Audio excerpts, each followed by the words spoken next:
Hermanos queridos, doy gracias a Dios por poder acompañarles nuevamente, por la invitación que se nos ha hecho llegar no solamente a mí, sino que a la Iglesia 1. Tenemos, y lo he dicho en varias oportunidades, tenemos nosotros una relación de interiglesia, por decirlo así, está enojado, una relación como iglesia que el Señor ha ido forjando, que el Señor nos ha ido regalando también, y es por eso que doy gracias también a Dios, trayendo los saludos del pastor Jonathan para ustedes también. Y dicho lo anterior y mirando un poco el título de esta predicación, lo que se me ha encargado, yo les quiero pedir también, por petición justamente tanto del pastor Alejandro como del pastor Jonathan, que oremos por nuestros líderes antes de comenzar. ¿Por qué? La comisión ejecutiva se tuvo que reunir de urgencia esta mañana y tienen que resolver un asunto complejo. En la tarde ya va a estar disponible para toda la iglesia qué es lo que está ocurriendo, pero yo les pido, hermanos, que podamos partir justamente orando por nuestros líderes, orando por la comisión ejecutiva del Presbiterio Centro y por nuestra querida y llamada primera iglesia, el Presbiterio de Santiago. Así que los invito a que podamos partir orando. Padre Celestial, no somos nadie para llegar delante de ti a pedirte cosas, Señor, pero actuamos sabiendo de que hemos sido redimidos y comprados por la sangre de Cristo, y eso, Señor, nos faculta entrar delante de tu presencia. Amén. Queremos oír tu voz por medio de tu palabra, simplemente orar por nuestros líderes, Señor, por quienes han sido elegidos dentro del presbiterio para conformar la comisión ejecutiva del Presbiterio Centro. Te pedimos, Señor, que aquello que esté ocurriendo, que no conocemos en este momento, sea resuelto conforme a tu voluntad y sobre todas las cosas, Señor, por medio de tu palabra, Señor, que en ella encontramos sabiduría para todas estas cosas. Te rogamos, Señor, por cada uno de los miembros de la comisión ejecutiva, que tú puedas iluminar sus mentes, Señor, trayendo sabiduría para que nuestra querida iglesia presbiteriana, Señor, pueda, Señor amado, dar el siguiente paso en cada uno de los eventos que nos parecen entrampar, pero confiando en que tu Espíritu es el que nos hace perseverar. Confiamos plenamente en que tu Espíritu nos hará salir también de esta situación. Amén. Te rogamos por la primera iglesia, Señor. Cualquiera sea la situación que esté ocurriendo, Padre, coloca en nuestro corazón el anhelo de también orar por las iglesias que conforman nuestro Presbiterio Centro. Gracias, Señor, por poder comenzar esta predicación orando justamente por nuestros líderes. Amén. En el nombre de Cristo Jesús. Amén. Amén. Amén. ¿No es hermoso este sistema que Dios nos regaló como iglesia presbiteriana?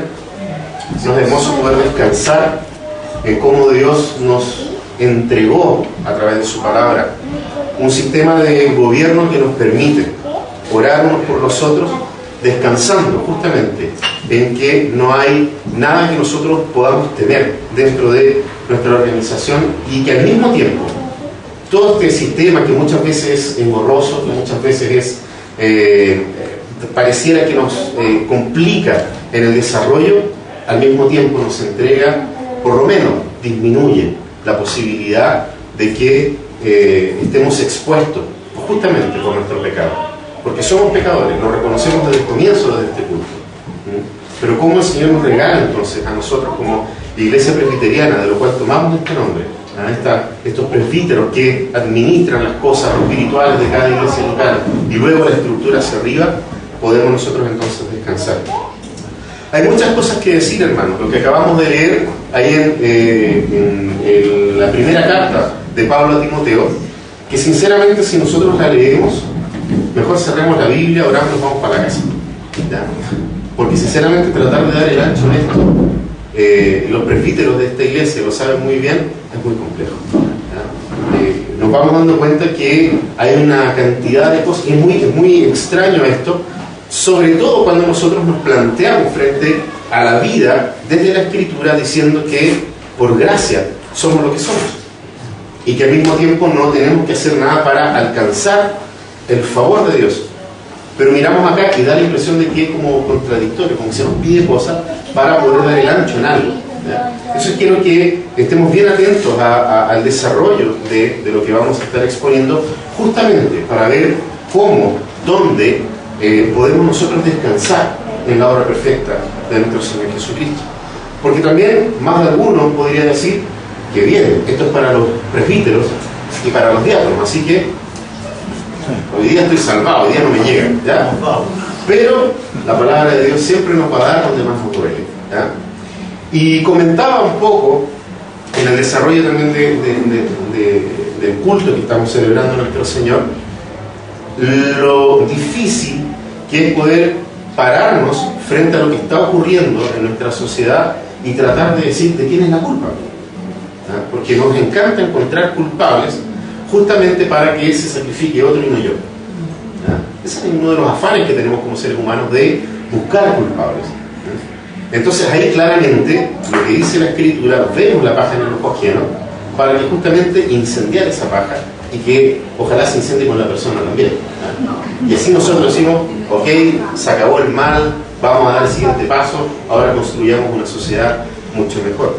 Pero ayer conversábamos un poco también con los jóvenes acá de cómo el sueño y el anhelo del ser humano de poder construir una sociedad mejor cada vez se va entrampando, y fuimos llegando a la conclusión de que es justamente porque somos pecadores o vivimos en un mundo, y vivimos también en un mundo que está caído, que por lo tanto requiere el accionar constante y permanente de la Iglesia para poder traer la redención que Dios nos dio, para poder administrar hacia el resto de la humanidad. Sabemos que la Biblia nos dice que la creación gime como con dolores de parto, ¿sí?, por la manifestación de los hijos de Dios. Y a su vez nos dice también la Escritura de que en nosotros ha sido dado el ministerio de la reconciliación para poder reconciliar. Pero primero, reconcíliense con otros. Esto es muy bueno que nosotros lo tengamos primero en mente antes de meternos en el texto. ¿Por qué? Porque de otra manera tendríamos tal vez que haber hecho un taller para los diáconos y para los presbíteros. Y el resto de la iglesia hubiese tenido libre, hubiese podido ver el partido de Chile, ¿ah? ¿Qué sé yo? Amén, dicen por ahí. Están ahí nerviosos, ¿sabes? Entonces, hermanos, yo les quiero invitar a que podamos ir dialogando con el texto, ¿ah?, con lo que la palabra de Dios nos quiere decir. Fíjense, hermanos, que en este punto de la vida del apóstol Pablo, él había dejado, según lo que podemos ver en los primeros versículos de la primera carta a Timoteo, de que justamente Pablo había pedido a Timoteo que se quedara en Éfeso, ¿ya?, para poder, al parecer, por lo que está planteando el apóstol Pablo, para poder justamente establecer en la iglesia a estos oficiales, ¿tá?, presbíteros y diáconos. No lo dice expresamente, pero si nosotros vamos a Tito, fíjense ahí, den vuelta un poco las páginas solamente. En la carta a Tito, en el capítulo 1, en el versículo 5, las instrucciones son más o menos parecidas, y acá queda expreso lo que el apóstol Pablo está queriendo hacer con estas cartas pastorales. Le dice a Tito: te dejé en Creta para que pusieras en orden lo que quedaba por hacer, y en cada pueblo nombraras ancianos, plural, de la iglesia, de acuerdo con las instrucciones que te di. El anciano debe ser intachable, esposo de una sola mujer. Y ahí viene un desarrollo del texto que es bastante similar, ¿sí?, a lo que nos presenta o que está escribiendo siempre el apóstol Pablo a Timoteo en el capítulo 3 de la primera carta. Entonces nosotros tenemos claridad sobre eso, porque también esto no está naciendo de la nada. Sabemos que es en la iglesia de Éfeso, entonces, donde Timoteo tiene que comenzar a instruir en primera instancia a la iglesia para poder dar elección a sus oficiales, presbíteros y diáconos. ¿Cómo los elegimos? ¿Qué es lo que hacemos?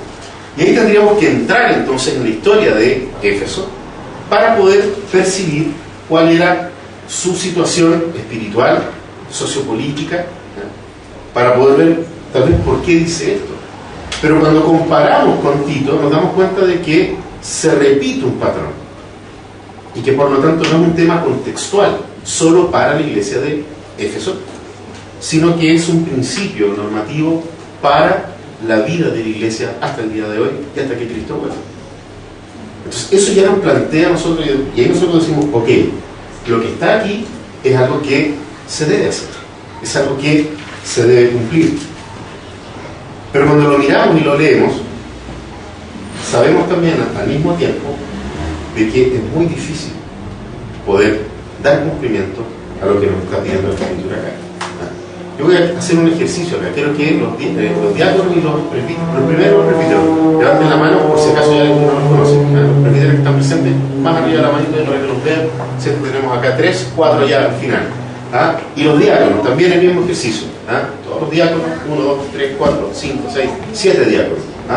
Fíjense, hermanos, en cómo nosotros en esta iglesia local tenemos la presencia de ambos grupos de obreros, de personas que están al servicio de la iglesia.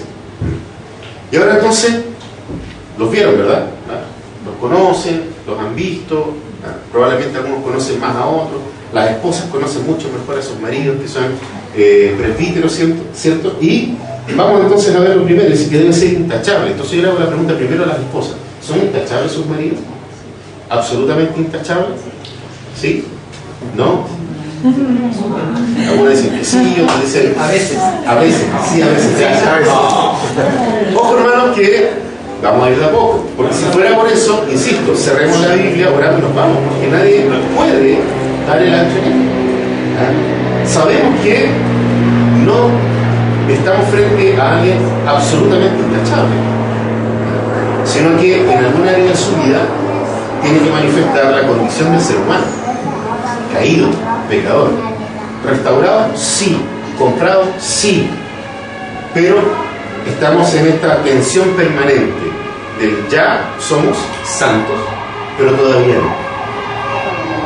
Y es en esa función entonces que nosotros no podemos llegar y leer acá y decir, ok, tenemos que elegir a puros santos, no vamos acá. Porque ninguno de nosotros es digno de este oficio. Ninguno. Pero a pesar de ello, Dios nos da la oportunidad de servir. Los eruditos bíblicos se posicionan en distintos lugares respecto de cómo ordenar estas exigencias. Algunos parten haciendo exigencias del tipo positiva, donde dice que tiene que ser respetable, hospitalario, capaz de enseñar. Tratan de reunirlas como algunas características positivas y otras características que son por sí mismas negativas, cuando dice no dados al vino, no esto, no lo otro. Por ejemplo, Hendrickson, que muchos de ustedes tal vez conocen, hace esta división, lo positivo y lo negativo. Hay otros que lo tratan de ordenar de manera tal que quede solo lo presbítero, solo lo diácono, que también es como de una u otra forma está escrito acá. Pero en la medida que nosotros vamos leyendo el texto, nos vamos dando cuenta de que estas exigencias que están acá se van interlazando unas con otras, solamente por cada vez que dice a sí mismo, que lo repite, a sí mismo, de esta manera, de esta misma forma, dice el apóstol Pablo en varias partes, tratando de decir de que sí, hay unas exigencias que son totalmente dadas para la elección del presbítero y otras que son para la elección del diácono, pero que está tratando de hacer una mirada aún mayor. Cuando parten arriba diciendo, se dice y es verdad, o como dice la Reina Valera, palabra fiel es esta. Y que es la segunda vez que dice palabra fiel. Anteriormente también lo dice, palabra fiel es esta. O sea, está diciendo todo lo que estamos diciendo en este espacio. Por lo menos así lo interpreta Calvino. Calvino dice, desde que dice esta afirmación, palabra fiel, de ahí en adelante entonces engloba toda una conducta moral que debe ser propia del cristiano. Pues imagínense, hermano, que todos nosotros tengamos esto, porque es lo que realmente Dios quiere de nosotros. Que cada uno de los miembros de la iglesia tenga estas cualidades. Ahí sería súper fácil elegir a los presbíteros. Y ahí entonces solamente teníamos que fijarnos en la manifestación del don de servicio. ¿Se entiende la dinámica? ¿Por qué? Porque si miramos esto, acá están los frutos del Espíritu. Y sabemos que nos fueron dados a cada uno de los creyentes hijos de Dios. Entonces, frente a nosotros todos camináramos conforme a lo que dice la Escritura, tendríamos que fijarnos justamente en la manifestación del don y en cómo el don se manifiesta. Por eso dice, si alguno desea ser obispo, y entendamos por favor también aquí, aprovecho de decirlo para aquellas personas que tal vez no lo han visto así, que obispo, presbítero o anciano, pastor, Pablo maneja estas palabras de forma sinónima. ¿Ya? Entonces, por algo parte diciendo, si alguno desea ser, y ya nos habla de otra cosa, que no nos vamos a meter en eso, pero sí lo quiero mencionar, que es este llamado interno que Dios genera por su Espíritu Santo a aquellas personas que Él quiere sirviendo en determinada tarea y función dentro de la iglesia. Y ese llamado interno se tiene que hacer externo. Por eso, si alguno de ustedes anhela, ¿ya? Pero no se olviden que tiene que tener todas estas características, ¿ya? Paréntesis, ojalá que todos nosotros las tengamos, para que entonces simple y fácilmente elijamos a nuestros oficiales conforme a qué, al don, no teniendo que estar diciendo, ya, pero el hermano es aquí, es allá, es esto, es lo otro, se evidencia. Y entonces en su actitud de servicio nosotros tendríamos ahí el descanso de decir, sí, estamos nosotros eligiendo a alguien que va a manejar los asuntos espirituales de la iglesia. Por otro lado, los asuntos de servir la misa, que es la palabra tal vez, o la traducción más directa que podríamos encontrar respecto del diaconado, del servicio ahí a las personas. Entonces, partamos por lo que quería yo destacar acá. Que si nosotros ponemos a analizar este texto, vamos a terminar mañana. ¿Ya? Tendríamos que detenernos en cada una de las cosas que dice el apóstol Pablo acá.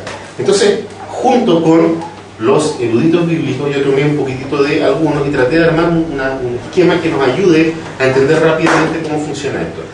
Primera cosa, y esto sí es claro, hay al menos 20 exigencias tanto para presbíteros como para diáconos. Quiero englobar el servicio a la iglesia en una sola cosa, sin hacer esta diferencia, ¿ya? Que la tenemos clara muchos en el momento en que decimos, bueno, ¿cuál es la función de cada uno? Que si nosotros miramos acá, no nos dice cuál es la función, sino que nos dice cuáles son los requisitos. Por eso yo los quise juntar, presbíteros y diáconos, como ejemplo de servicio en la iglesia. ¿Ok? Hay al menos 20. ¿Por qué al menos 20? Porque los eruditos bíblicos difieren unos de otros, y como yo no soy nada al lado de ellos, prefiero que ellos discutan ahí, y yo pongo más o menos 20. Algunos dicen 17, otros dicen 23, entonces, promedio 20, ¿ok? Y nos quedamos con eso y estamos tranquilos y seguimos glorificando al Señor. Pero sí hay algo que engloba a todo, y es el hecho de ser irreprensible e intachable. De ahí en adelante se desarrolla el texto. Fíjese lo que dice, así que el obispo debe ser intachable. Otras traducciones hablan de irreprensible. ¿Qué quiere decir eso? Que no tiene ninguna mancha, no tiene ninguna llalla, no tiene nada que ocultar, no tiene absolutamente nada que alguien pueda decir, pero yo lo conozco a este compadre. Porque nos pasa. Sesión, una asamblea. Yo puedo proponer el hermano tanto. No les ha pasado. Aquí en la iglesia no pasa. Amén, qué bueno. Y está ahí, es muy curioso este tema, porque claro, Pablo se refiere más adelante, por ejemplo, a las esposas que dicen que no sean buenas para comadrear. Y esto, hermanos, ustedes hombres también. Mujeres, yo las apoyo cuando ustedes dicen los hombres son más puchas que las mujeres. Sí, sí, lo dije que como dice el personaje. Entonces, queridos hermanos, irreprensible e intachable. Insisto nuevamente, ninguno de nosotros es irreprensible, ninguno de nosotros es intachable. Hace un rato atrás lo mencionamos, estamos en una crisis moral en nuestro país. Y alguien podría decir, ¿y la iglesia entonces? La iglesia es señal de un camino moral diferente. Y entonces miramos hacia la Iglesia Católica Romana y tenemos ahí al cura Joanón, que está muy cuestionado por este tema con los niños. Tenemos el caso del obispo de la ciudad de Osorno, tenemos, etcétera, etcétera. Tenemos una cantidad de cosas que no nos vamos a meter en los problemas puntuales de la Iglesia Católica Romana, pero la gente, ¿qué es lo que dice? Son igual de cochinos que nosotros. Entonces, tenemos que empezar a mirarnos entre nosotros. Y el pueblo evangélico, ¿cómo estamos por casa? Estamos mal. Estamos mal. No podemos nosotros decir, bueno, sí, estamos bien, somos un baluarte, somos un estandarte, somos irreprensibles y somos intachables. No podemos, hermanos. En todas las denominaciones, incluida la nuestra, hay gente cuestionada por la sociedad, por las cosas que están haciendo. Nos encanta cuando son los otros, pero cuando nos toca a nosotros tratamos que ya nos callen. Y saben, hermanos, la palabra nos obliga. Por eso es importante cuando nosotros decimos, soy miembro que ora por sus líderes, porque es nuestra responsabilidad estar orando por todo y cada uno de estos asuntos. Algunos hermanos una vez me decían, con problemas con una iglesia de otra denominación, un pastor en particular, de una iglesia con una estructura más episcopal, pastor con un problema, y de iglesia metodista. Entonces uno ve metodista pentecostal y otros tipos de iglesias metodistas, ¿ya? Digo el nombre no para ofender a la denominación, sino que para que me entiendan la dinámica, ¿ya? De que existía un pastor de iglesia metodista y otro hermano de otra denominación metodista dice, pero no es la mía, si me da lo mismo, ¿ya? Total, el problema de esa denominación. Cuidado, hermanos, porque también somos el cuerpo, somos también la iglesia universal, ¿ya? Entonces también tengamos cuidado. Pero, dicho eso, volvamos entonces a nuestro texto. Fíjense que yo lo separé de la siguiente manera: irreprensible o intachable en su vida en el hogar. Es una de las cosas que más destaca, lo repite tanto para diácono como para presbítero, ¿ya? Lo repite en la carta a Tito. Dice, tiene que ser esposo de una sola mujer. Aquí los eruditos discuten si puede ser casado de nuevo. La idea es básica y simple: no puede andar con dos mujeres al mismo tiempo, ¿ya? Esa es la idea del apóstol Pablo, ¿ya? Entonces, claro, ahí dice, ojo con esto, le dice a Timoteo, cuidado. ¿Por qué? Porque en la iglesia de Éfeso hay varios compadres que tienen dos esposas, tienen tres. Entonces, pon ojo ahí, ten cuidado, ¿ya? ¿Y por qué? Porque si imagínense, hermano, yo voy a hablar desde mí. Yo sé que a ustedes no les pasa, hombres acá no les pasa, pero yo hablo por mí. Mi esposa dice 2 o 3 cosas y yo me quedo ahí toda la noche de lado pensando y diciendo, ¿quién me habrá querido decir su mujer? Y me da vuelta, y vuelta. Hay mujeres que lo hacen evidente, y delante de los demás dicen, oye, tal cosa. Pero hay otras esposas, y hablo de nuevo por mi esposa, que me dice las cuestiones y yo me quedo ahí. Esa capacidad que tienen nuestras esposas, hermanos, de decir algo y nosotros terminar haciendo lo que ellas quieren. ¿O no? Entonces fíjense que no es menor, imagínense con 2 mujeres. ¿Qué hacemos ahí? O sea, si ya con una es complejo, ¿qué hacemos con otra? Terrible, no me lo quiero ni imaginar. Hospitalarios, y no solamente hospitalario en su casa, sino que también dentro de la iglesia. Cómo recibimos a la visita, cómo acogemos a los que son de fuera, cómo nos relacionamos con los inmigrantes, por ejemplo, que estamos recibiendo muchos inmigrantes en nuestro país. ¿Cómo nos relacionamos con ellos? La persona tiene que ser así, que gobiernen en su casa, que sus hijos le obedezcan con respeto, hasta que tengan edad para salir de la casa. No me banco cuando dicen, no, el hermano tiene su hijo y tiene 30 años. Agarra tu cuestión y mándate a cambiar. O sea, por favor. Pero ahí tenemos la publicidad mostrando de que es bueno estar a los 30 en la casa de los papás, sobre todo si le ponen HD.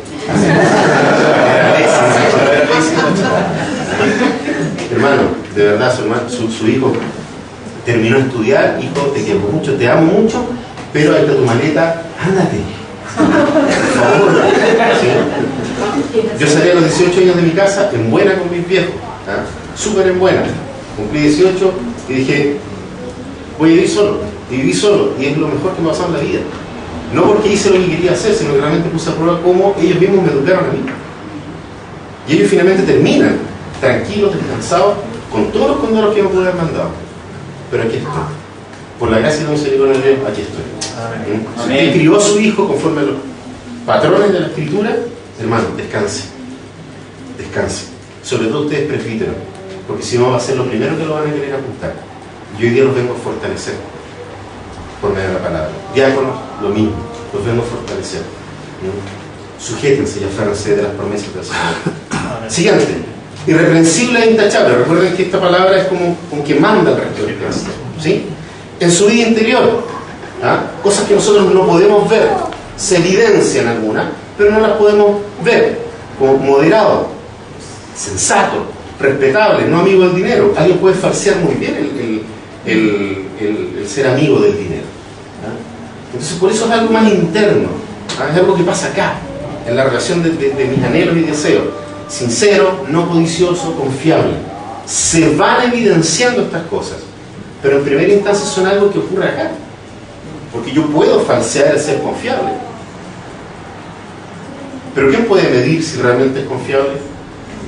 Dándonos confianza, sí, pero solamente el Señor. Es solamente Dios el que nos permite eso. El hecho de ser sincero, ¿no? Yo soy sincero. Pero resulta que de repente uno dice, ¿han escuchado ese dicho que dice, uno nunca deja de conocer a la gente? No somos sinceros. Siempre ocultamos algo. Y estamos ahí tratando de jugar a las escondidas y la doble manga y la cuestión, hermano. No podemos medir o descubrir inmediatamente este tipo de cosas. Por eso lo coloqué como en su vida interior. ¿Ok? Yo creo que esto no va, insisto, no solo para presbíteros y diáconos, esto es para cada uno de ustedes. Estas deben ser condiciones de cada una de la gente de la iglesia para que podamos elegir de entre todos nosotros aquellos que Dios colocó el don. Pero esto es algo para toda la iglesia. Para toda la iglesia. Y con mayor razón, orar permanentemente por nuestros líderes. ¿Sí? Siguiente, irreprensible e intachable en su vida exterior. Ya en las cosas más notorias, ya en las cosas que son más fáciles de percibir. No debe ser borracho. Nos pasaríamos si no descubrimos que tenemos un miembro de la iglesia que tiene problemas con el alcohol. Si llega cocido al culto, si sabemos de que chocó, ¿por qué? Porque iba coqueteado, hay que poner ojo y atención en eso. Porque el servicio diaconal, el servicio de presbítero, no es eso. No es solamente el domingo aquí en la iglesia. Es en la semana. Y ahí entonces nosotros decimos, por ese mismo motivo el apóstol Pablo dice que no tiene que ser, en el caso como lo plantea para los diáconos, que no agarren dinero por otro lado. Porque uno puede separar las cosas. Y a los que son reformados y que les gusta esta cuestión de decir, yo soy reformado, les encanta la soberanía de las esferas. Porque no, esto es cultivo y esto otro es mi trabajo. No se mezclan. Hermanos, lo que nosotros hacemos en el culto aquí es partir la semana en esta relación con Dios, en donde es su trascendencia la que nos sostiene en la semana, en cualquier cosa que nosotros hagamos, en su inmanencia. Amén. Pero siempre estamos en la presencia de Dios. Amén. ¿Ok? No nos olvidemos de eso. Las esferas sí se trabajan de forma separada. Yo no puedo mezclarlas. La Biblia lo muestra. Pero aquí estamos hablando de lo intachable de la misma persona que se maneja en todas las esferas. ¿Se entiende? ¿Sí? No pendenciero, no bueno para las camorras. Hermano, que le gusta pelear ahí. Arrepiéntase, hermano. Amable. Yo tengo que ser el primero en arrepentirme. Si no, voy a dar testimonio y andar vigilando hoy día. Amable, apacible, y ojo que aquí puse no calumniadora con un asterisco arriba, porque lo presenta como a la esposa del diácono. Pero insisto de nuevo, irreprensible. Estamos hablando de una globalidad. Y si esta persona, presbítero o diácono, sabe manejar bien su hogar, su esposa no va a ser calumniadora. ¿Se entiende? Porque las cosas van a morir en la casa. ¿Supiste lo que le pasó al hermano Lanto? Sí, no, ¿qué cosa? Es que, mira, a mí me contó la hermana no sé cuánto que, hermanos, nosotros tenemos la responsabilidad de guiar a nuestras esposas a no caer en la calumnia. Es nuestra responsabilidad. Es mi responsabilidad con mi esposa. Ella sí es un ser individual delante de Dios. Pero ¿quién está a la cabeza? Usted. Usted, hermano. Y la hermana que está acá sola dice, para acá, porque mi marido no está acá. Cristo es su marido. Y Él la va a llevar a la arrepentimiento también. Porque Él lo dice así, en su palabra. ¿Sí? Vamos rápido con esto. Irreprensible, entonces, ahí está Chávez en su vida en la iglesia. Y aquí sí, apto para enseñar. Aquí tal vez estamos frente a las cosas más nucleares del trabajo presbiterial y diaconal. ¿Ya? Recién aquí. en esta esfera. Todo lo demás, si se fijaron, estaban las otras esferas de desarrollo de la humanidad. No son las esferas de los Dragon Ball Z, las esferas de nuestro desarrollo como sociedad, ¿ok? Apto para enseñar. Claramente, un presbítero no puede no enseñar, ¿ya? En la institución Juan Calvino dice que incluso están en pecado si no lo hacen, porque están faltando a los que Dios los colocó y que les entregó el don para poder hacerlo. Spurgeon era más radical. Spurgeon decía: si este compadre no sabe enseñar, no sirve, se acabó. Y llegaba gente al instituto donde él enseñaba teología y él decía: ya, ¿sabía enseñar? Él para de ahí y explícame la cuestión. Él no servía, chavanda. ¿Se imagina ese proceso de selección en seminario? ¿No? Fuese así. Terrible sería, ¿no? Todo algo mucho. Vamos aprendiendo. A mí me enseñó el pastor Alejandro Lara, que quede grabado, por favor. Hermanos queridos, no un recién convertido, eso también es fundamental, es importante. No un recién convertido. Y es curioso, al final me voy a dedicar a 3 aspectos por los cuales no, ¿ya? Que son como las advertencias que hace también el apóstol Pablo. Pero un recién convertido también, ¿por qué? Porque cualquier viento de doctrina lo puede pasar a llevar, ¿ya? Ojo con eso. Y guardar las verdades de la fe, que es lo que le habla a los diáconos, ¿ya? Pero que yo, de nuevo, lo encierro en un solo tema. Y por último, intachable e irreprensible en su vida con los inconversos. Dice que hablen bien de él, ¿ya? Que hablen bien de esta persona. Y pucha que es difícil, porque acá dentro de la iglesia podemos incluso falsear esta cuestión, pero afuera las iglesias pentecostales tienen algo maravilloso cuando van a ordenar un pastor, ¿ah? No pasan por ningún proceso más que por ese, en algunos casos. Van y le preguntan al vecino del candidato a pastor: ¿cómo es el vecino? Sin avisar. Llegan: ¿cómo es el vecino? Van al negocio de la esquina: ¿tiene acá, le fían al vecino tanto? ¿Cuánto debe? En serio, eso hacen. Y mirando acá, es algo bíblico. Fíjense que dice: pónganlos a prueba. Y si aprueban, entonces están aptos. ¿Se dan cuenta que es bastante complejo? No es tarea fácil. Y es por eso que debemos orar por nuestros líderes. Porque no es tarea fácil, no es tarea sencilla. Acá Pablo no está queriendo decirle a la gente: vamos, denme, total, tener un cargo. En ese momento era uno de los momentos más complejos en la historia de la iglesia. La persecución era voraz. Y el tipo que era líder en la iglesia era el primero en ser muerto. Por eso el apóstol dice: el que anhela hacer esto, buena cosa anhela. Es algo bueno. Y agrega por abajo, le dice: va a ganar un lugar de honor. No porque sea la obra un cargo de honor, o que haciendo cosas nos vamos entonces a lograr un cargo de honor. Es el oficio mismo, porque requiere sacrificio, porque requiere renuncia, porque requiere reuniones de consistorio hasta las 2, 3 de la mañana, y el otro día hay que andar muerto en la risa igual. ¿Se dan cuenta, hermanos, cómo es compleja esta tarea? Y de lo esencial y fundamental que todos nosotros tengamos estas características. ¿Por qué? Porque ninguno de nosotros sabe el día de mañana a quién Dios va a colocar como líder de la iglesia. Por eso los frutos del Espíritu están evidenciados en esta parte de la Escritura. Y eso, hermano, lo tiene usted, que está ahí sentado tranquilo, dice: no, total, yo no. Usted es el primero que tiene que evidenciar cada una de estas cosas. Porque solo aquel que dice: conversa a hablar, dice la señora, sé que estoy preocupado, me gustaría poder hacer algo más en este asunto en la iglesia. Cuando te pasa eso, que está faltando esto, podríamos decirle a alguien que lo haga. Hermano, Dios te está hablando a ti. Dios está inquietando tu corazón para que tú tomes lo que Él te está entregando, la tarea que Él te está dando para el beneficio de la iglesia. Y ahí entonces nosotros tenemos eso, ¿sí? Al menos 20. O sea, por eso yo le dije: si me detengo en cada una, hasta mañana, ¿sí? Al menos 20. Y fíjense que hay 3 peligros que nos advierte el mismo texto. En el versículo 6 nos habla sobre el orgullo.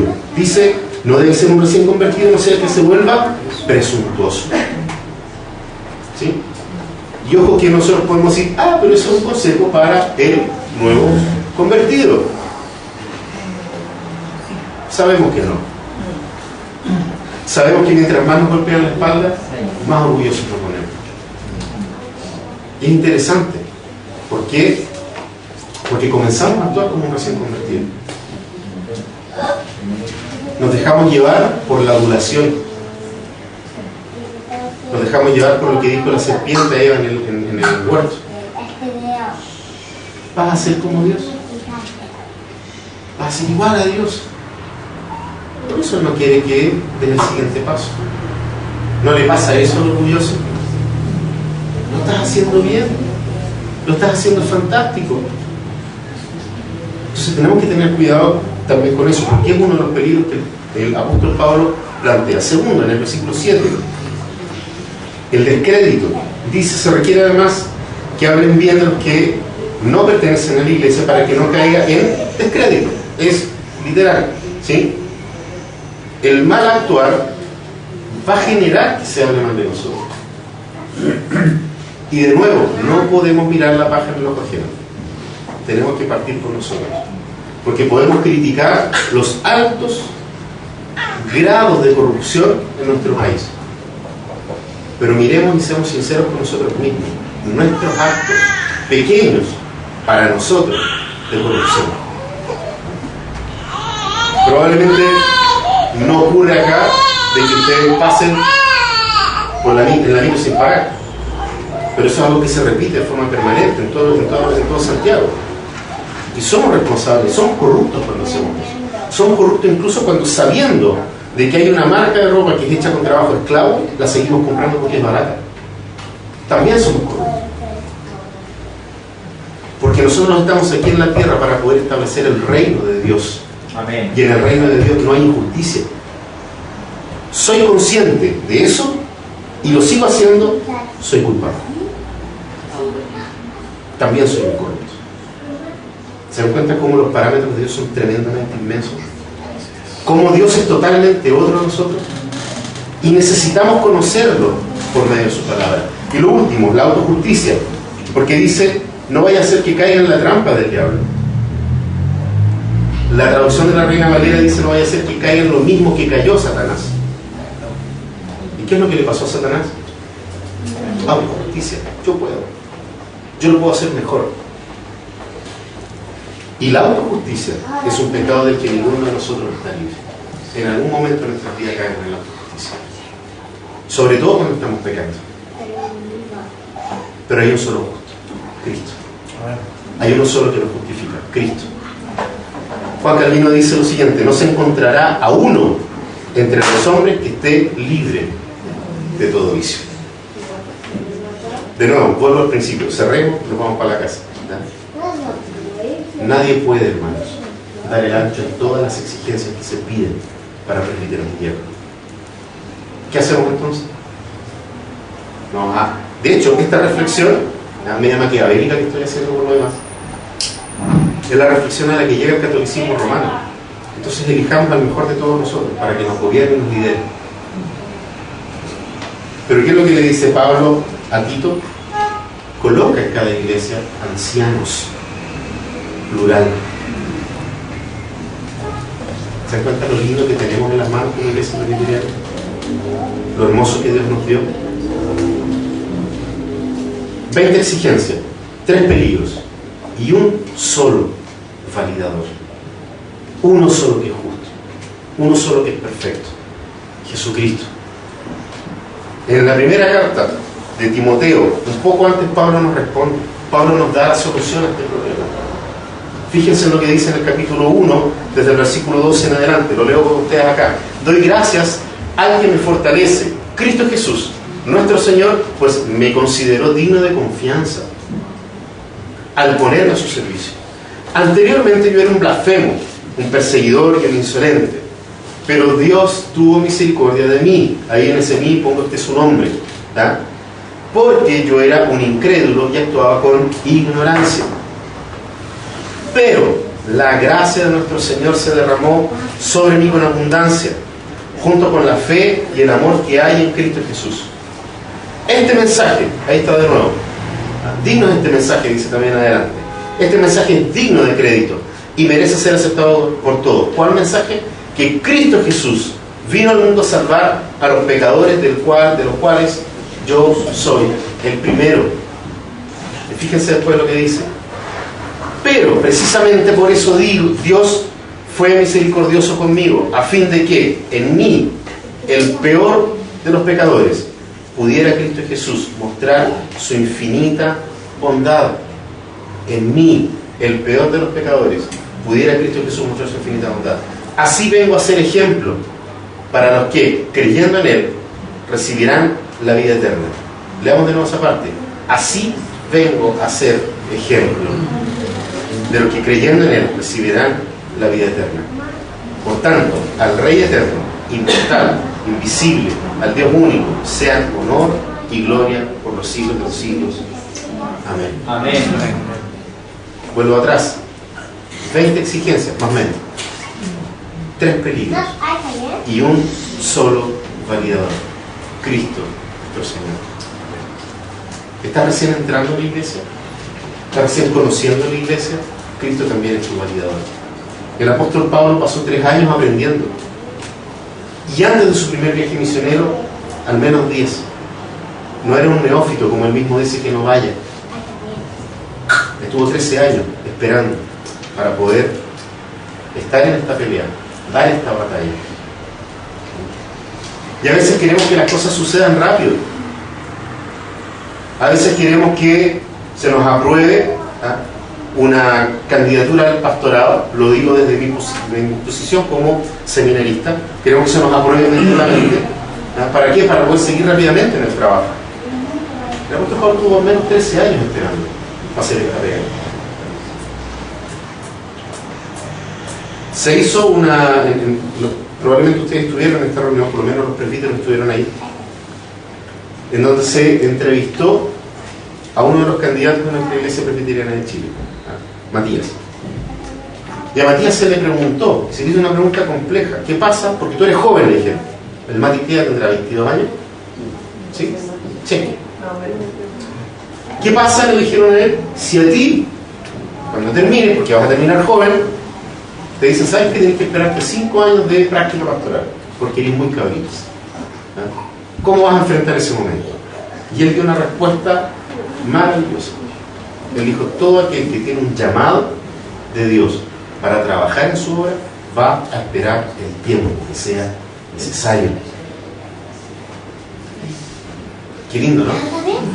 Ojalá tuviéramos toda la claridad que tiene Matías, un miembro de nuestra iglesia presbiteriana, para entender de que no tengo yo que adelantar nada, no tengo que apurar ningún proceso, porque es Dios el que está en control de todas las cosas.